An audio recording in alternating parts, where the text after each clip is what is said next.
कुछ रोज पहले Indian media के अंदर ये रिपोर्ट्स छपी थी कि बांग्लादेश के आर्मी चीफ जनरल वकारुज़्ज़मा साहब के खिलाफ कोई बगावत हो रही थी और उनको ज़बरदस्ती कुर्सी से हटाने के लिए एक साजिश तैयार की गई थी। उन्होंने इल्ज़ाम पाकिस्तान के ऊपर लगाया था कि ये साजिश पाकिस्तान कर रहा था और उन्होंने कहा कि जब वकार सेंट्रल अफ्रीकन रिपब्लिक के दौरे पर गया हुआ था तो उनको वहाँ से वापसी पे एयरपोर्ट पर गिरफ्तार करके हाउस अरेस्ट करने का प्लान बनाया गया था। लेकिन इंडिया ने फिर सुपर हीरो वाली एंट्री मारी जैसे बॉलीवुड की फिल्मों में अक्सर होता है और मौके पर पहुंच के उन्होंने वकार की बचत कराई और वकार को वहां से बचा लिया। उन्होंने वकार को पहले से ही बता दिया था कि इस एयरपोर्ट पे तुम्हें गिरफ्तार करने का फैसला किया गया है, इसलिए वकार वहां पर नहीं उतरा बल्कि तेजगांव के एयरपोर्ट पर उतरकर उसने अपने खिलाफ होने वाली बगावत को नाकाम बनाया। अब वैसे तो इन रिपोर्ट्स को बांग्लादेश का जो ISPR है उनकी आर्मी का वो डिपार्टमेंट जो कि मीडिया को और पब्लिक रिलेशंस को देखता है, वैसे तो उन्होंने इन रिपोर्ट्स को रद्द कर दिया था। उन्होंने कहा था कि इस तरह की कोई भी बात नहीं हुई, लेकिन उसके बावजूद आज ये हुआ है कि इंडिया के एक बड़े सीनियर डिफेंस एक्सपर्ट हैं और मेजर जनरल के ओहदे पे रह चुके हैं। इनको एंग्री यंग मैन भी कहा जाता है क्योंकि अक्सर ये गुस्से में होते हैं। मेजर जनरल GD बख्शी साहब ने आज इन्हीं रिपोर्ट्स को दोबारा रिपीट किया है और कंफर्म किया है कि नहीं, ISPR भी झूठ बोल रहा है, बांग्लादेश की मिलिट्री भी झूठ बोल रही है, ये वाकया हुआ था असल में। यानी वकार कह रहा है कि नहीं हुआ था, ये कह रहे हैं कि हुआ था। GD बख्शी कहते हैं Bangladesh wars in the shadows. Do you know the ISI just tried to instigate a coup in Bangladesh army against the present Chief General Wakaruzzama? The Quartermaster General of Bangladesh Army, a hardcore Islamist called Lieutenant General Fazur Rahman, was in touch with ISI. Without telling his chief, he had even invited some Paki generals for discussions to Bangladesh. When General Zaman went to Africa for a visit to Central African Republic, this traitor tried to organize a coup. गद्दार करार दे दिया इन्होंने general Faizur Rahman साहब को। अगर India की तरफ से किसी जनरल को गद्दार कहा जाए ना तो इसके लिए मेडल है, मैं समझता हूँ।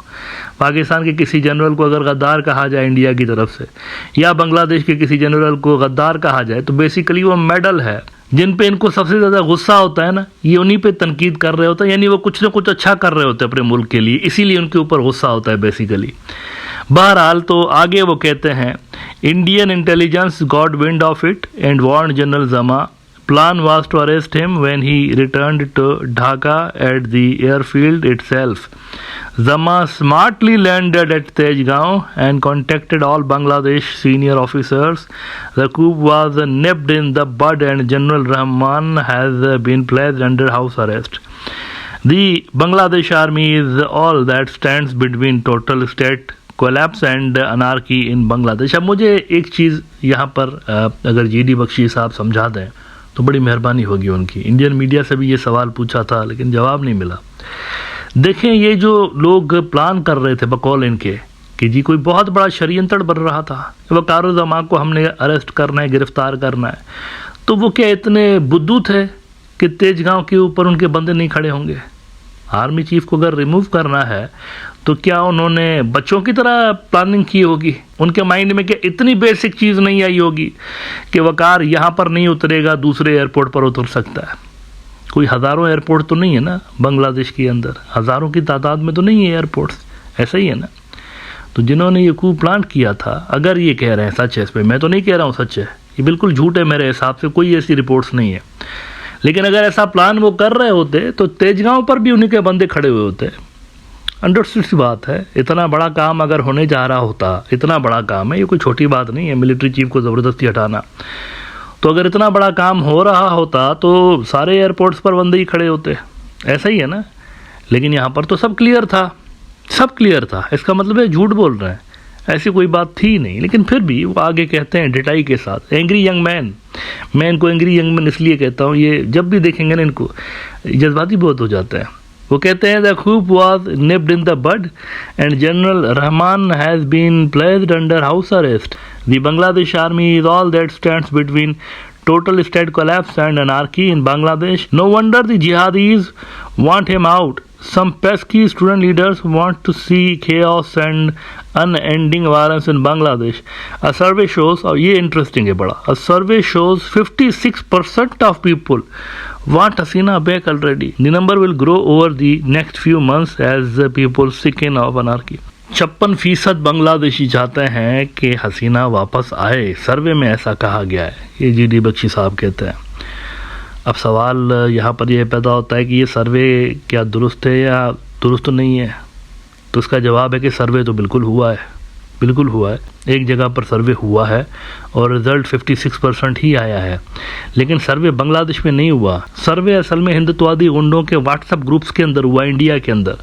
ये सर्वे वहाँ पर हुआ है, हिंदुत्ववादी गुंडे जो हैं उनसे शायद पूछा गया है व्हाट्सएप के अंदर। ये व्हाट्सएप यूनिवर्सिटी मशहूर है ना बीजेपी की, जहाँ पर ये झूठी खबरें फैलाते रहते हैं।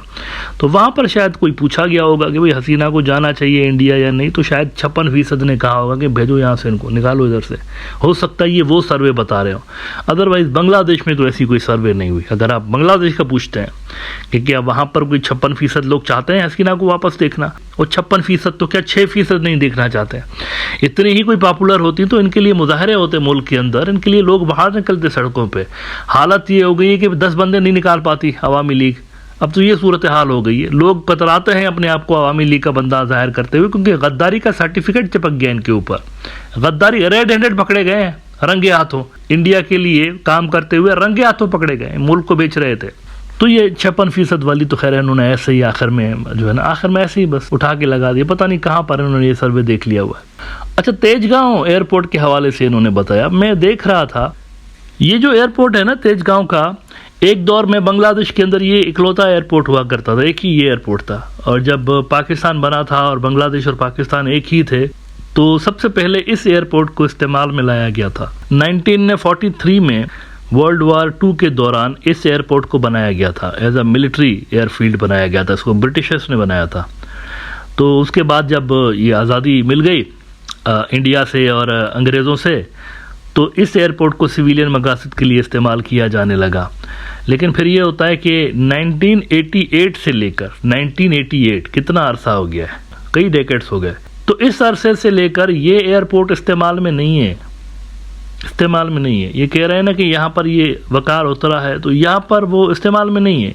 हाँ, यहाँ पर कुछ हेलीकॉप्टर उड़ाए जाते हैं, ये बांग्लादेश की एयरफोर्स के पास है ये एयरफील्ड जो है, तो कुछ हेलीकॉप्टर्स उड़ाए जाते हैं, कुछ ट्रेनी पायलट्स होते हैं, कभी कभी आकर कोई ट्रेनिंग कर देते हैं यहाँ पर जहाज़ उड़ाने की।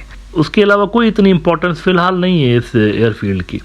ये कोई एयरपोर्ट नहीं है प्रॉपर जिसे कहते हैं। 1988 से ये ऐसे ही है, खाली पड़ा हुआ है एक तरह से। तो मुझे नहीं पता उन्होंने ये तेजगांव का नाम क्यों इस्तेमाल किया इस तरह से। और जिस सर्वे की भी मेजर साहब बात कर रहे हैं, अगर उस सर्वे का रेफरेंस बता देते कि भाई किसने सर्वे किया है, तो ज़्यादा मुनासिब होता उस पर बात करना।